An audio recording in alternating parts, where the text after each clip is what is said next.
Oh, page 2. Evaluating expressions with exponents. Some of the old properties we got here.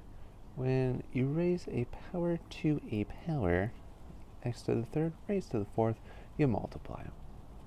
3 times 4 is 12. We kind of did that on page 1 a little bit. Now, if you are just doing multiplication with the same base, that's when you add the exponents. And when you have division, you subtract the exponents. So the x to the first, which is x. Now, the only other thing is like anything to the 0 power is 1. And then with negatives, if it's in parentheses and you got a negative and it's got an even exponent, it's going to come out positive.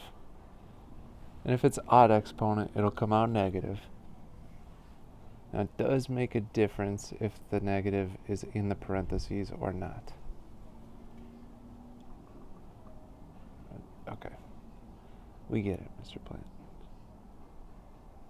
So, negative 1 to the fourth, it's an even exponent, so it comes out positive. Negative 1 to the fifth, odd exponent, comes out negative. Now this, you're going to evaluate the negative 3 to the third first, which would be negative 27. And then it's like the opposite of negative 27, because you got that negative outside, so that's positive 27.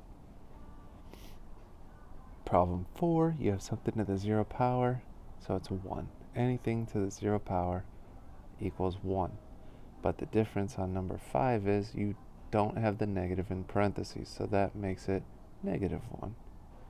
If that negative 3 was in parentheses, it would be positive. When you have a negative exponent, like 5 to the negative third, you put it under a 1, and then 5 to the third is 125.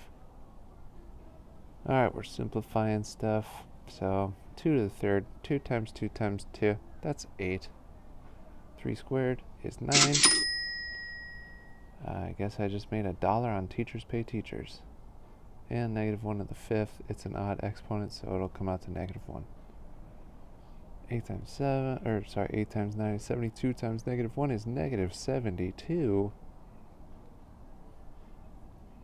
Okay, negative 1 to the fourth, even exponent, so it's positive. 3 to the third is 27. 2 squared is 4. If you multiply by anything, it just stays the same. So we just need to do 27 times 4, which is 108. Alright, now x squared y to the third times x to the third y to the second would give us the x to the fifth y to the fifth. So basically, if we multiply the one by the other, so x squared y to the third is equal to 10.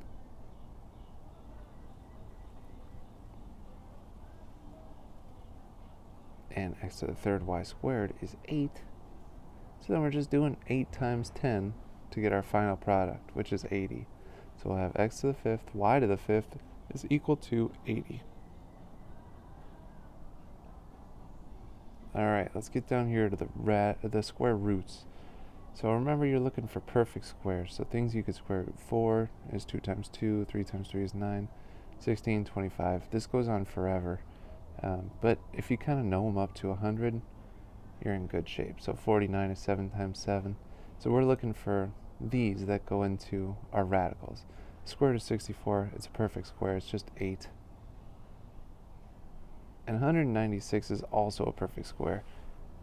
I don't think I knew that initially when I did this, so I broke it up into 4, and then I was like, oh, it's 4 times 49. Square root of 4 is 2, 49 is 7, so it's 2 times 7, which is just 14. But I should have known that the square root of 196 is 14. Come on, Mr. Plant. 8 plus 14, 22.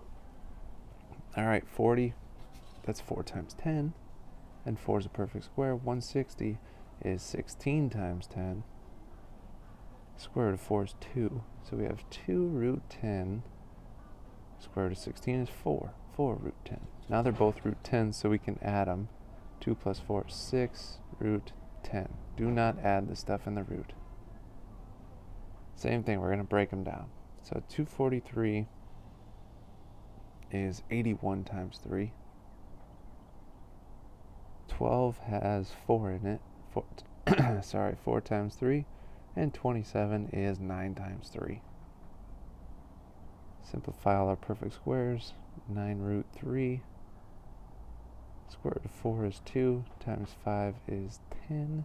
So minus 10 root 3. And then square root of 9 is 3. So now we can just add and subtract the numbers in front. They're all root 3. 9 minus 10 is negative 1, plus 3 is positive 2. Then you got your root 3.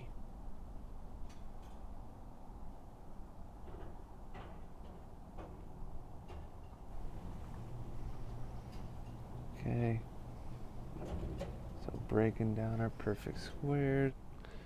117. It's 9 times 13. 52 is 4 times 13. Square root of 9 is 3, so we have negative 3 root 13. Square root of 4 is 2, so minus 2. Negative 3 minus 2 gives you the negative 5 root 13. Here we look at this.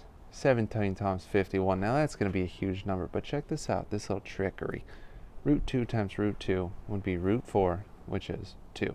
So if you have the root of something times that same thing, root 11 times root 11, it's just going to end up regular 11. Square root of smiley face times the square root of smiley face is just smiley face. So if we can find something, even if it's not perfect, that goes into both of them, we can save a little room. So 51 is 17 times 3. If we're multiplying that by a root 17, then we could do our little trick. Root 17 times root 17 is just 17, then the root 3.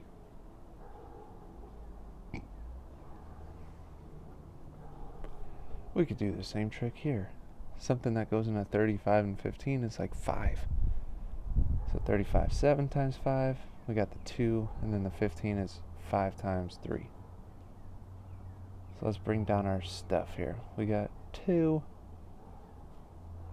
Then we could do our square root of 5 times the square root of 5 is just regular 5. And then you got root 7 times root 3, which is root 21.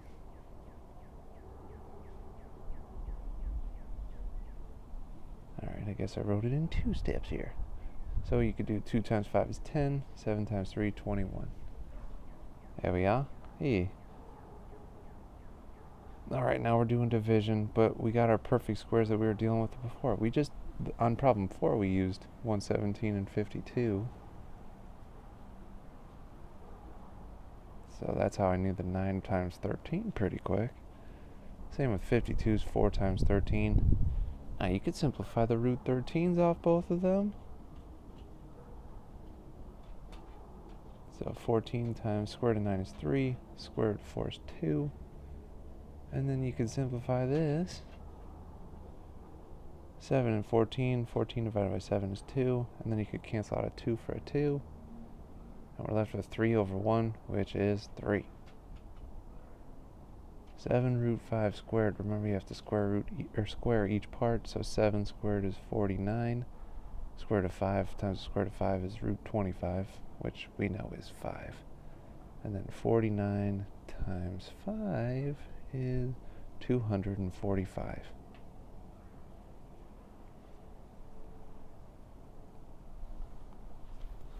Last one. You got the square root of 3 to the third power.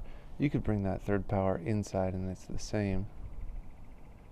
And then 3 to the third is 27. What's going on here? What am I doing? Okay. And then you'd have root 27 plus root 27, which is 2 root 27. And then you could break down 27 into 9 times 3. Square root of 9 is 3 times the 2 would give you 6 root 3. Fun.